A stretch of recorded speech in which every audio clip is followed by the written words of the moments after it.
You know when you've not seen some relatives for a really long time and they're like your favourites, and like whenever they come around, they give you like a fiver pocket money, and it just gives you that warm feeling inside. Well, I felt that feeling yesterday when I saw Mikel Merino in training. This is the Arsenal News Show.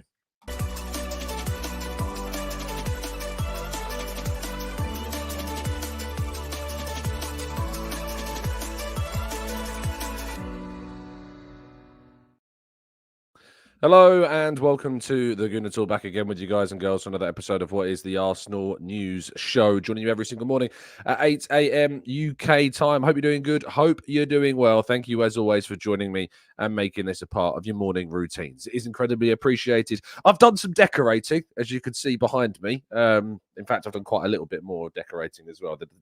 I'm not going to use that TV. It's currently just a scarf stand for different kinds of scarves. Of course, Chicago guys as well, obviously, and some others. I've actually been able to hang up more than usual. This isn't, as I said before, I have moved house for those that have tuned in or missed a few episodes.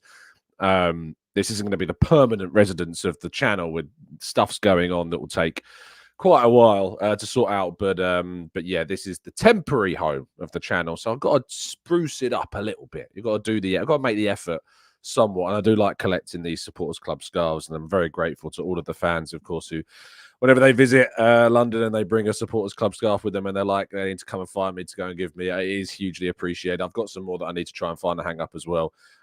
Boxes boxes full of them. But good morning to all of you. Thank you so much as always for joining me. Really appreciate your time. Blackshine, Matt G, Amesy, Adagoke, NSW, Shari, Jamil, Tom, Paul, Steve, Rowan, Dave, Aidan, Knowledge, Glenn, Evan, Colin, Temi, Clincy, Chima, Paul, and Otter Relay, and plenty more of you guys and girls too, as well as always in the chat. Please do make sure you hit a like on the video, and perhaps even more importantly, if you are new to the channel and you wonder who this random guy is who puts scarves behind him on his shows, welcome first of all. But if you could subscribe, we are 18 subscribers. No, 16, just checked it. 16 subs from 60,000 subscribers. We could hit the magic number today. We could hit it during this show. You know, I can see currently that there are 27 people listening on Twitter, and I'm willing to bet that some of you guys on Twitter aren't subbed on YouTube. So help us out. Hop over to YouTube, drop a subscription, help us to get to 60,000 subscribers. And yeah, that'd be great on a match day, because Arsenal are, of course, playing PSG in the Champions League, a PSG side that is not exactly filled with all of its best players, but of course, Arsenal have got their own issues too. We'll talk about all of that and more throughout the show. Let's jump into today's slides, shall we? Bournemouth looking rather impressive in the last game of the weekend's action on Monday night. They beat Southampton, Southampton, of course, 3-1. Another 3 goals conceded in a game for Aaron Ramsdale. Frustrating for him, frustrating for Southampton, but a brilliant performance from Bournemouth, who, you know, with Evan Nilsson up top and Semenyo, who is looking in great form, Bournemouth look a real good side. A real good side. I didn't even have Areola on the bench either, because he had to serve a pitch side suspension, I believe. So he was in the stands. But I actually watched an interview of him yesterday. If you saw it, it was on social feeds yesterday. And he was kind of talking about how, like, he's just a naturally expressive person. So he, like, his arms go everywhere, and it gets him a bit of trouble. And I was like, I know somebody like that.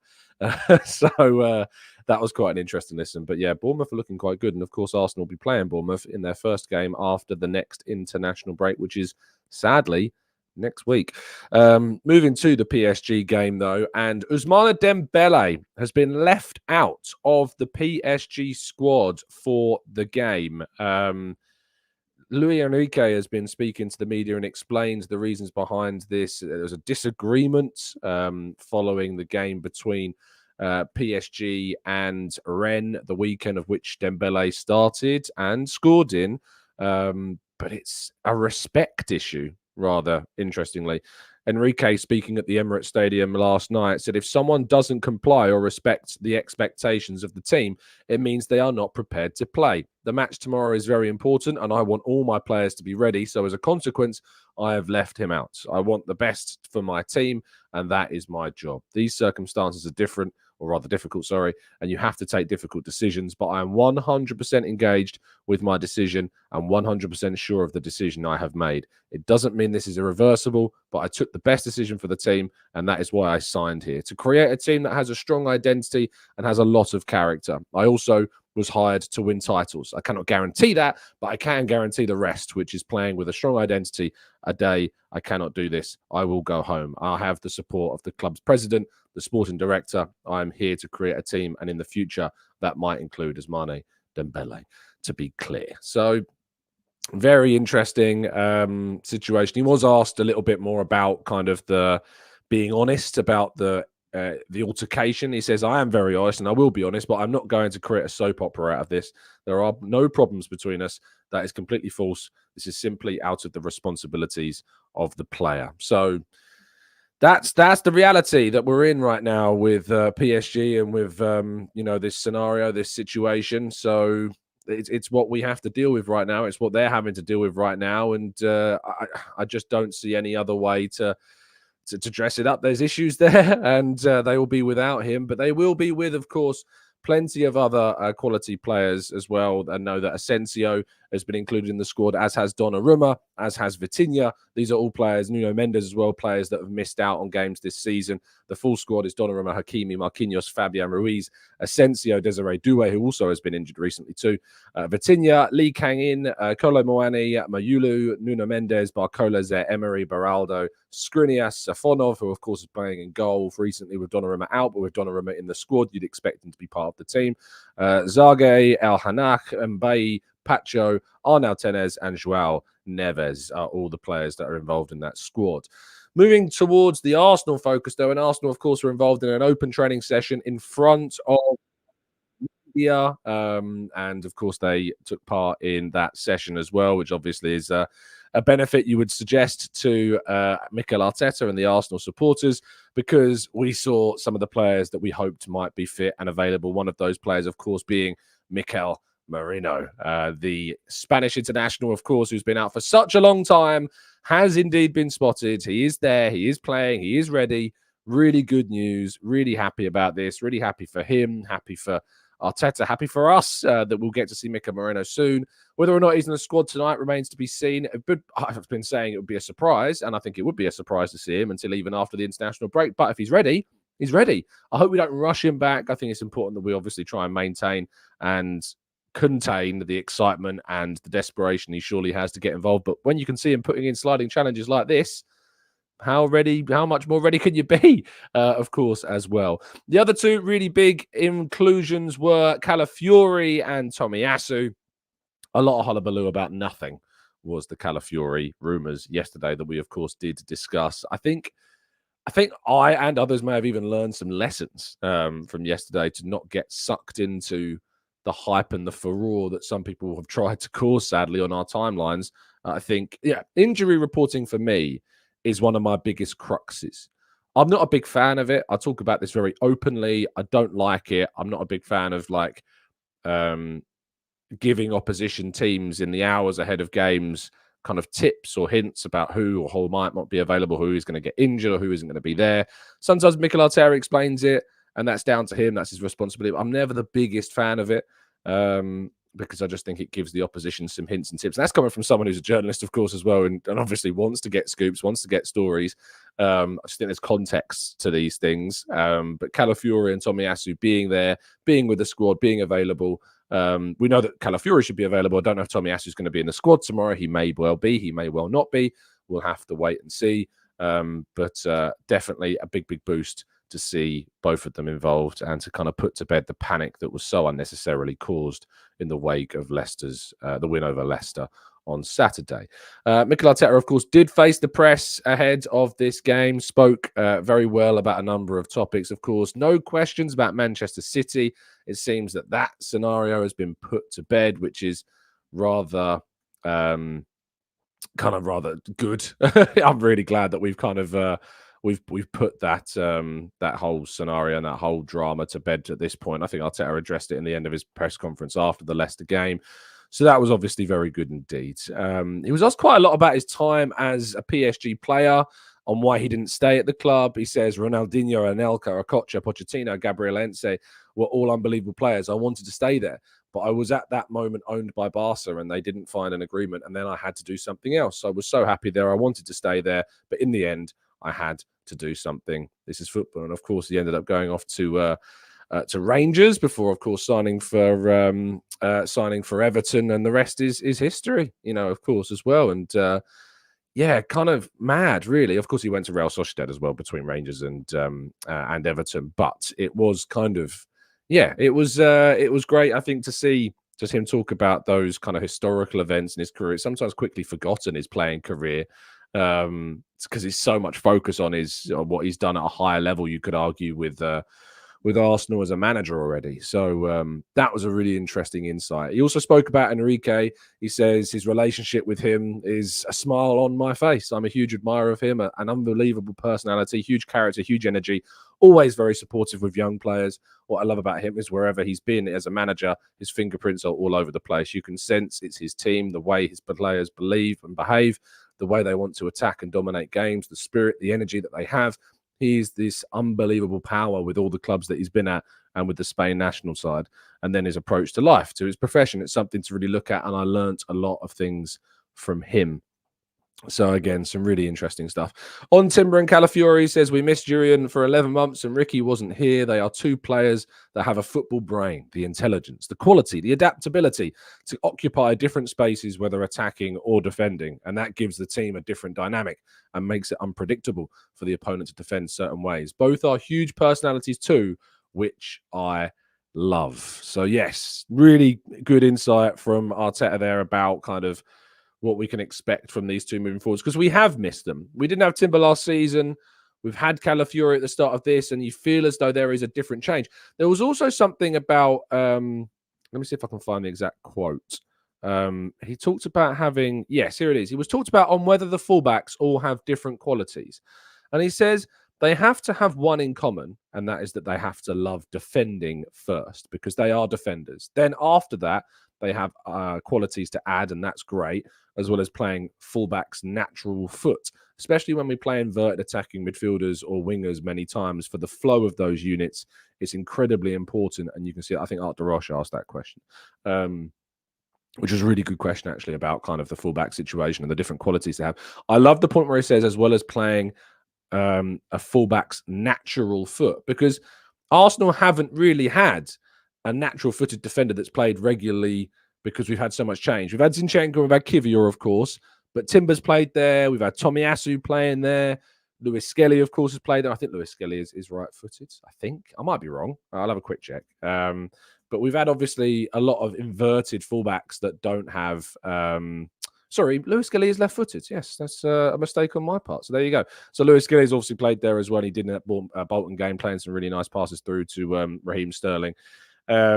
But what was interesting, I thought, about this answer was the emphasis on having a naturally left-footed left player, a naturally right-footed right player, and the left-hand side hasn't always had that. Timber's looked really good there.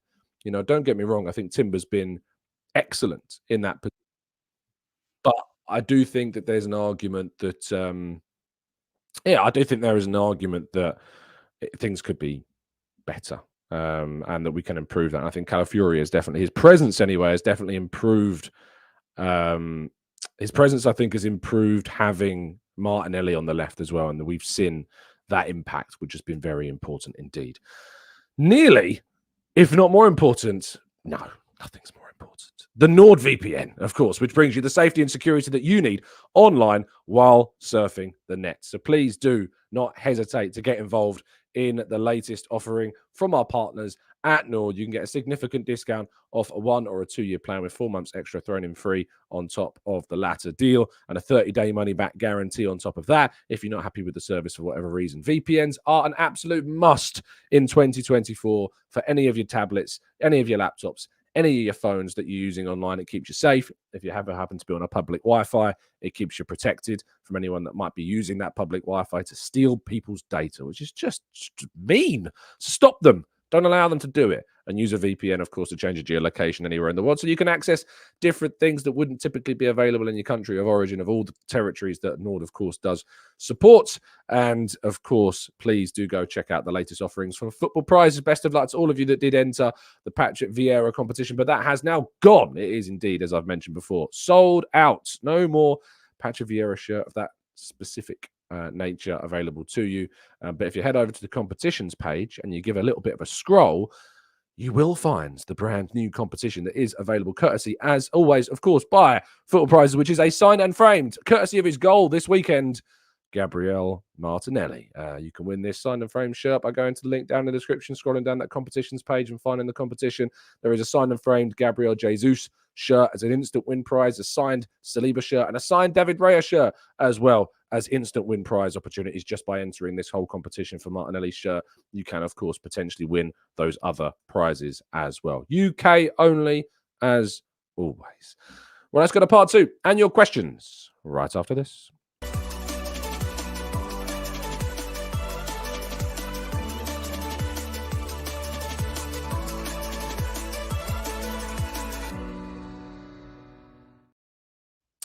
Okay, this is part 2 of the show where we tackle your questions and more with the help, of course, of you all in the chat box. So if you could ever be so kind as to leave a like. And if you are tuning in for the first time, as I mentioned at the start, I'll do a little quick refresh. You never know what might have happened in the first 15 minutes. 6 of you have subscribed just during that part 1, which means we're on a 10 countdown. So if you are indeed new to the channel, if you're watching us for the very first time, perhaps you're sitting there on Twitter right now watching this instead of on YouTube, and you're not subscribed on YouTube, well, you could be one of the final 10 subs that help us to reach 60,000 subscribers today. So if you could indeed be ever so kind to do that, I would be incredibly humbled. So thank you to you all that continue to support us every single day. Right, let's jump to these questions, shall we? We go to Amberley first. It says we have quite a few of those left-footed players. Curious if it's more for us than for other clubs. I do think we have more left-backs or left-back options, we should say, than any other club at the moment. That's for sure. Andrew says, I hope that we don't rush our injured players because so far we're in such good form that we do not need to rush them back. Obviously, there's always been kind of a worry around rushing players back. You never really know how a player is going to respond or how their body's going to respond to when they return. All you can do is monitor them, put them into training, see how they respond in training, see how their fitness levels are, do all the relevant tests, do all the relevant scans, and if indeed they're all back clear, it's just about throwing them into the deep end and seeing what happens. It's tricky. I understand where people are coming from. I understand where people's caution comes from. But you're only ever going to know, and when you eventually give them that opportunity, of course, to play. Leeds Gunner says, Leader Gooner says, what is the chances of Tommy getting injured again on international break? Dear. Why do we have to even manifest this? Why do we even have to think about it? I just hope that he can stay as fit for as long as feasibly possible. Let's go to Ben, who says, Tom, we all love the streams, but I think we all appreciate the development of the cutaways and the ad reads. Seamless transition out of possession. Thank you, Ben. That's very kind of you indeed. I do my best. I know ad reads aren't the most exciting thing in the world for people. I have to pay the bills, especially now I've moved house. So I hope you appreciate that. I try and make it as interesting and as fun as I can for you all. I do as best. Of course, if you're a Spotify listener or an audio listener, you have different ad reads in the middle. I hope you do appreciate the effort that goes into it. I try my best. I don't prepare them, by the way. I do them off a complete riff. So anything can happen in those moments. Barry says, come on the Gunners roll on Saturday. I'm taking my wee boy to his first game coming from Northern Ireland. Barry, I hope you have a absolutely fantastic time with your wee boy on Saturday. When I was in Ireland the other week for a good friend of mine's wedding, of course, you talk about like the language, Barrett. The language is exactly the same, but it's the colloquialisms that are so different. And it was definitely interesting kind of getting the different conversations going on between one another. There was a moment, of course, because the history between England and Ireland, and all the politics. There was a moment where we were all sitting on our table, and our good friend Owen was reading out kind of the tables and where people had come from. And we were like waiting for it to come around to us, and we were just expecting to be booed on our table, all the way from England. But no, everyone was very welcoming, and everyone was very, very kind indeed. And there was a lot of fun, a lot of laughs, and it was a great time, a really great time. I think we booed. I think we booed ourselves by the end of the night. So yeah. Wilson says, "Is it about time that doubters need to put some respect on Arsenal's name by not accusing them of being boring? Arsenal have scored 4 goals against the Foxes. Behave yourself, man."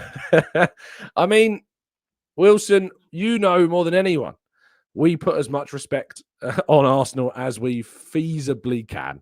And we always try to be as objective as possible. And sadly, you're never going to convince everybody. Some people are very married and proud of their views. They're married to them. And you just have to kind of look past that. You have to sift through the biases and the agendas and get to the real nitty-gritty stuff, which I feel that we actually do produce for you here. Let's go to Late Bloomer. Says, according to reports in Italy, Tom has moved because he needed more room as he's in the process of becoming a father. As always with reports from Italy, Late Bloomer, take that with a little bit of a pinch of salt, is what I would say. It's all I'm going to say. Ola says, what's going to be the result tonight? Of course, you can go back to yesterday evening and watch my preview show. Had a lovely chat with Damien, talking all things Arsenal. I kind of like the one-on-one format of that preview show. Usually we have 2 or 3 members on. It might be, in fact, that we start doing like maybe I need to set up like a schedule and people kind of sign up to do the one-on-one previews. I like the chatty nature of that preview show. Let me know what you think. If you like that format, or if you like having more people on at once, tell me what you think, because I kind of liked yesterday's format. Raf says in the chat, super proud of you, bro. 60k. Based on Arteta's comments about Calafiori, do you think long-term he will move away from the right footers playing left back? Thank you, Raf. I appreciate the kind words, my friend. Raf's been around with us since, we must have been on less than 30k, I reckon, Raf, when you made your debut on the show. But yeah, I think your point about naturally footed players, I think it's just been a case of needs musts. I don't think it's necessarily been like a choice. I think it's just been a case of needs musts. We hadn't necessarily, until Calafiori came in, found beyond Zinchenko that left-footed option that we wanted. Tierney was outgrown. His traditional left-back style was not fitting with what Arteta wanted from a fullback, to move internally, to move into the midfield as Calafiori and Zinchenko can do. So I think that I don't think the emphasis has been on what footed the player is. It's more about their ability to invert that's been a priority, more so than what is their natural foot. So I think that maybe moving away from the right foot is not necessarily like a trend. It's just more of a consequence of just bringing in the right player when that player became available. Fuad says, Tom, did you see on The Athletic that Arsenal and Real Madrid have been linked with Palmeiras' young centre-half? I don't think that we can get enough of them. Is he called Gabriel? That's the question. If he's called Gabriel, then surely we're signing him. It must be a done deal by now. Let's see if I can find the relevant information on that story. According to James McNicholas, good friend of the show at The Athletic, Real Madrid and Arsenal are among the host of top clubs who have expressed an interest in signing Palmeiras centre-half Vita Reis, 18-year-old. The 2 clubs have made initial inquiries with Palmeiras and the players' agents regarding his availability. Let's have a look, because usually Brazilians have very long names. So his full name, I've got bad news, people. His full name is Vita de Oliveira Nunes dos Reis. That's dos Reis, I should say, or Reis. So yeah, no, we're not signing him. His name's not Gabriel. So unfortunately, that is a complete no-no. Complete no-no. And it's been fun. It's been fun, Vita Reis, but with no Gabriel, no party, is what we say. Victor says, now that you've relocated, am I still going to see you around at Tesco's? I appreciate seeing you once in a while. Victor, it's been a pleasure, my friend. Always nice to see you. But sadly, yes, Very rarely will I be there. Very rarely will I be there anymore. But thank you, Victor, for your very kind words every time I did pop in to get my my rare meal deal now and again on my lunch break. Tyler says, Tom, I love Ramsdale, but when I watch him for Southampton, I can see the reason why the change was made. Night after night, there are a few hairy moments, but with him, you now see a defence can be unsettled. I don't want to put too much emphasis on the Ramsdale thing. I did that a little bit, maybe exaggeratively before, and people didn't like it. I think that the way to talk about the Ramsdale situation is not necessarily talk about Ramsdale's limitations. And there are limitations to his game. He's still a very good goalkeeper. And I think the Southampton move, while good for Arsenal, and while I tried to explain to people that the money that we got for Ramsdale, I think will turn out to be a good thing. I do think that I do think that what's more important is to look at the improvements that Raya brings to us. I just think Raya is the superior goalkeeper and has always been the superior goalkeeper and is proving that to us. His importance this season has been priceless. He is the reason we have got as many points as we have got this season because of the saves that he has made, and he's going to be important tonight. He's not always going to be perfect. He will make mistakes. Goalkeepers do make mistakes. And when he came into the club, there were more mistakes than we are seeing now, and that's natural for a goalkeeper that's just made their first few starts. But I just think that there is an emphasis, on making sure that we focus on the right thing rather than the wrong thing. Ashley says, who does Lewis Skelly remind you of? I watch a million games a year. Watch a Milan game years back, playing identically to Benacer. Also, Dembele from Spurs. All are springy but aggressive in all of their actions, be it passes, runs, and tackles. I'm not sure. I always kind of skew away from these questions. I was on Albert JTV the other day, and he asked me about who Nwaneri reminds me of. And I'm never a big fan of comparing players. The player I came up with was Bernardo Silva, just because it's a diminutive, smaller, lower center of gravity, technical accelerator, plays internally but can play in wide areas too. I'm never a big fan of kind of comparing players. I just like players to kind of forge their own pathways and not get so attached to it. Damien says, when you open your window, do you see the Emirates? No, I'm not that close. Goodness gracious me. How minted do you think people are these days, Damien? Imagine moving as close as you could to the Emirates. You need to be a millionaire by now. No. Justin says, after Trossard received a red card, does this mean he starts with a clean disciplinary record, or do the yellow cards still count towards the 5 yellow card suspension rule? Good question, Justin. And the answer is no, they don't count towards the 5 yellow card suspension rule. I wrote an article about this the other day. So therefore, Declan Rice is only on 2 yellows, not 4, which is important, of course. So Trossard's currently on 0 yellow cards. Declan Rice is currently on 2 yellow cards. So when you get 2 yellows in one game, they turn into a red. They don't get counted towards your yellow card tally. Harmick says, Tom, where does Ben White fit in with the Timber and Calafiori situation? Is Benny Blanco becoming our second choice right back?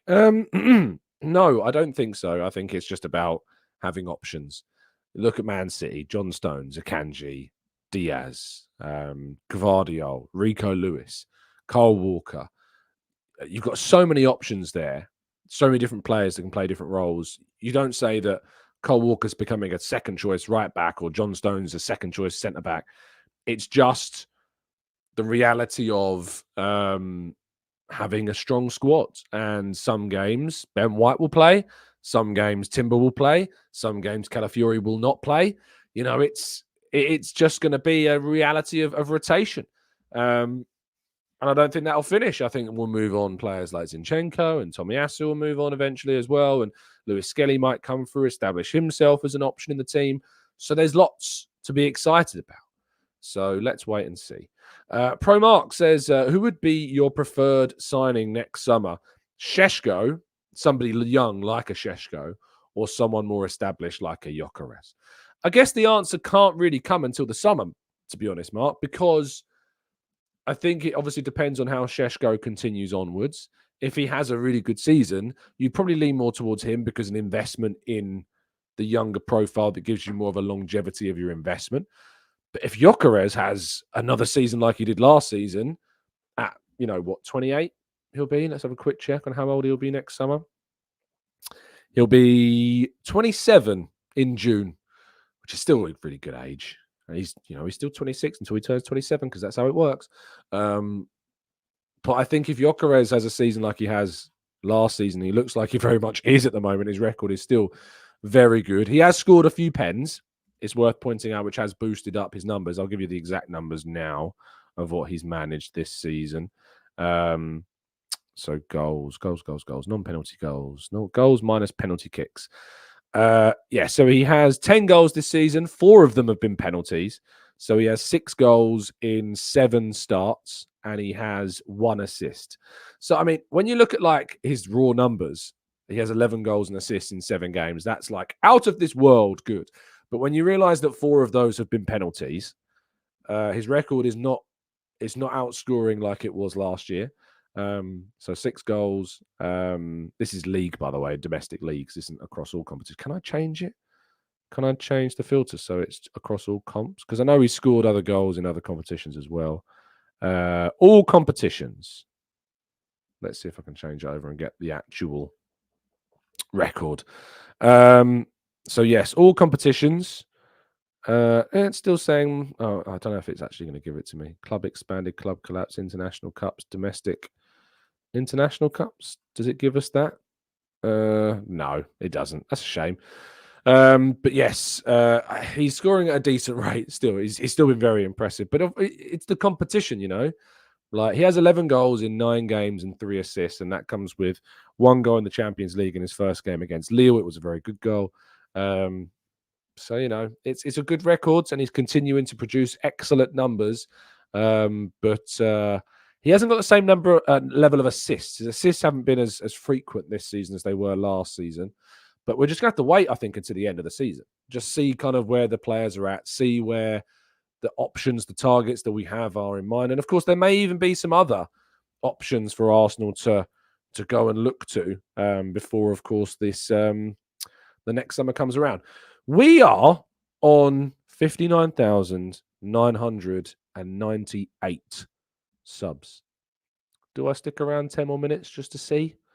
Just to see if we can creep it over the 60K barrier? Let me know in the chat.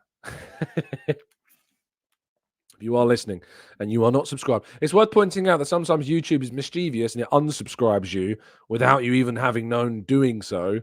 So please make sure that you've double checked if you are subbed. We are 2 away. 2 from 60K. RRDM says, Ramsdale took a very big risk and it shows he was really willing to play some games. I wish him all the best. Absolutely. Ola says, do you guys see what we're going to do with less goals on corners when Benny Blanco is not on the pitch? He's way too good at stressing out the goalkeepers. That's an interesting point, isn't it? Not having Ben White on the field, does that have an impact on how successful we are at corners? His role from corners has been very important. But that also being said, there have been new rules implemented this season which have kind of forced Ben White to act differently on corners, not be as pressurizing of the goalkeeper directly, which of course does limit in some ways what he can do. I think what I'm most excited about is Mikel Merino, because Mikel Merino is going to be a real interesting threat from set pieces. His aerial battles, his aerial ability is unreal.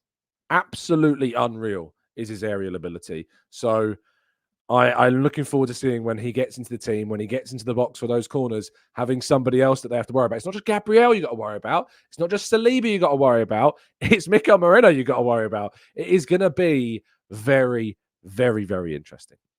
Okay, I can see some people leaving some messages in the chat, which means that we may or may not have reached that target.